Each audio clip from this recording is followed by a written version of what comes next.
তো গাইস এখানে বার্থডে বাড়ির পকোড়া অর্ডার আছে।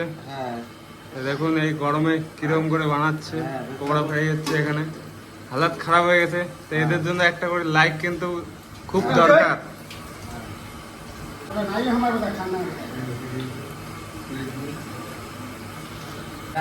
বার্থডে বাড়ির অর্ডার আছে। পকোড়া বানাচ্ছি কিন্তু বার্থডে বাড়িতে কাকা দেখি তোমার শরীরটা একটু।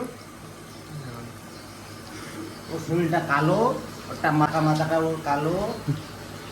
এ খুব কথা বলে, খুব কথা বলে, পুরো স্পিডে খাই যাচ্ছে। এদের পকোড়া পার্সেল হচ্ছে এখন বার্থডে বাড়ির জন্য। সবাইকে জানাচ্ছি, তোমাদের যদি কারো বার্থডে থাকে তাহলে আমাদেরকে কমেন্টে জানিয়ে দেবেন। সবাই চিকেন পকোড়া লাগলে কমেন্টে জানিয়ে দেবেন, আমরা যথেষ্ট চেষ্টা করব তোমাদেরকে বানিয়ে দেওয়ার জন্য।